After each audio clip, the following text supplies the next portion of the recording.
Alright. Discussion, talking bollocks, let's go. It's hot. Yeah. Very, very hot. Very, very hot at the moment. 29 degrees max today.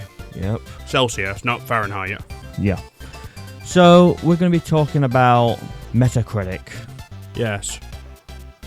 Now, Metacritic to me, it needs to be more reliable as a source since everyone likes to refer to it. They do, definitely. I don't tend to look at the critics' reviews because I usually think they're mostly biased. Yeah. Nearly all the time. I tend to look at the user store, but even then there's a problem there. And that's the problem we're going to address. The constant review bombing. Yes. I'm actually surprised Red Dead Redemption's on as high as it is. Yeah, so... Like the remaster on PS4. Oh yeah, it is, yeah. And Undead Nightmare. But yeah, anyway. So, the problem with Metacritic, like for me personally, is... Oh, Yeah. See, that's why the user's more better. yeah, because these are just like, whatever, the simps. But, when you look down at it, and whatnot, I mean, what are you getting? You're getting people just not really talking about the game. Mostly just a company. Like, for example, this one here is saying, you know, this game shows everything that's wrong with the gaming industry. Yeah. But that's got nothing to do with Red Dead Redemption, though. Well, technically it does. Because when it comes to like the game industry, they constantly try to get us with remasters and not actually making new, innovative games anymore. They're trying to catch it on nostalgia than they are trying to make like actually unique games anymore. I mean, some of it is fair, like, you know, because it removed multiplayer from this, for example. Yeah. But, you know, let's go back. But then you got this one here. This was a recent game. Encanted Portals. It's been bashed by critics already. Wonder why? Let's look. They're just pretty much saying it's just Cuphead. Oh, that's why. I remember people talking that was like a rip-off of Cuphead. Yeah. But the thing is, it may have a similar art style, but that's because it's inspired by Cuphead. Yeah, but I guess it's following like the same like things for it. yeah, that's what it's doing. I've seen people talk about that online. They're saying the bosses, they do have some cool designs, but it's just dull and boring. Yeah. Let's talk about the biggest one that we've got this year so far. Just a recently released Starfield. Now, I don't know which one to look at, the Xbox version or the PC version. I don't know which one to look at either. Just stick to one that you're on at the moment. But if we look here, on the Xbox, it's not really that bad. It's like, what, 16 odd? Yeah. But if you actually click on them, you got some people talking about the game and whatnot. But you have more people, I swear, on this game just saying, oh, it's bad because it's not on PlayStation. I think that's those zeros are. There's zeros. Right. I just can't see very well from here. Yeah, like all these are zeros. So And yeah. yeah, like they're all just talking zeros everywhere. I mean, the problem with the critics review on Starfield is that they just overly praise it, kinda. Yeah. I mean, if we go to the critics, Look at that, hundreds, several of them. Xbox Addict 100. IGN Spain 100. Like a fanboy. Generation Xbox, like they just give everything 100 just because they're simps. So I want to actually now address the problem I have with Metacritic. Why it's not a reliable source. Yeah, and why people should demand them to change or stop using Metacritic entirely. It's not reliable. Like, you know, if you look at this game like Armored Core, for example. Yeah, Pretty unanimous. It's good. yeah, pretty unanimous. Only like 15 of them. But what's 15. this? There's only 3 of them. But look at this, like negative review. This game is too overrated just because it's from software. So he give it a 0 just because it's from software. Well, loser. That's got nothing to do with the game. And whatnot. I mean, the game is hard, yeah, but it's actually a challenging mech game, which we don't get nowadays very often. Yeah. Well, let's go to PlayStation. So, while I'm scrolling through this, Metacritic needs to change. Well, to be dated stuff. Because they have not been reviewed yet. Oh. They all have to be right here, though. Guess so. But yeah, like, when it comes to it with Metacritic, for me personally, if the review bombing needs to stop. Positively and negative ones. Because you're not going to be reliable anymore. Like, you get all these games and everyone just saying, oh, it's good because it's good. Oh, it's bad because it's bad. Yep. That's not a reason. It's like, you're either, on Metacritic, you're either a 0 or a 10. Yeah.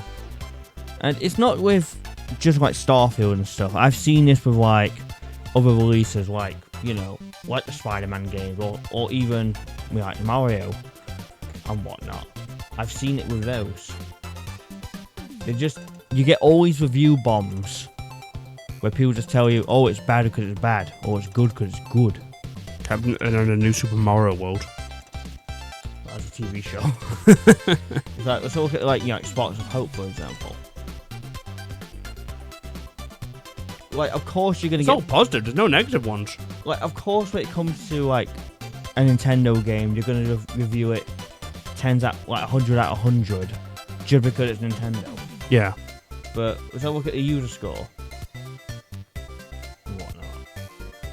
You know, you got some okay ones. But it's like, you got this dude here, like, you just played it for like 1 hour and that's it. I honestly think if you're going to review a game, you need to at least play at least 2 hours of it. If you can play 2 hours of it anyway. Well, yeah, you can.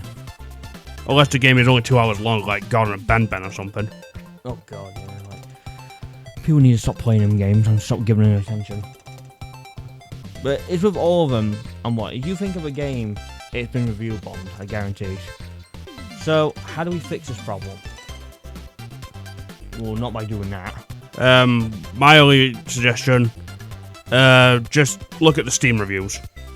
Yeah, Steam reviews would be best to look at. Because every time I look at reviews, they have like mostly negative, overwhelmingly positive and all that junk. But if you look at the actual reviews, you can see how much time the gamers of Steam have played the game. Yeah. Which is helpful because it means that they are more trustworthy when it comes to talking about it. Yeah. This is why I don't like listen to like Reddit, like critics no more, because they either blindly support it, blindly hate it, or they just give it a 7. Yeah. Well, which IGN score, isn't it? Exactly. And it technically takes away the whole point of reviewing a game. If you're going to give it just a 7 or make it perfect or the worst thing in the world, then how can I trust your review? Exactly. Like, oh, by the way, 7's not mediocre. No, it's far past mediocre. It's better than average. Yeah. It's good. So, that's right, yellow. Huh. There's a lot of negatives. Like, what is this? This review here, like this, like, you can't see it. So this person here, for Resident Evil 4 remake, says, it's shameful for Capcom to add post-release microtransactions, so journalists. So he pretty much review bombed it just because of microtransactions. Now, I don't like microtransactions myself. Ditto. And whatnot. No one should. But that's not the main reason you should give the game a 0. No. Like, maybe you should have like changed your review score like on your original one if you did that. Yeah. But I don't think that guy did an original review of the game. No.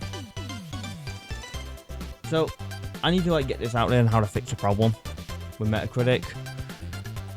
When you create an account, you should have to link your like accounts on other things, so PlayStation, Xbox, Nintendo, Steam, any account like that, or Google even, or Apple, because there's iOS games and shit.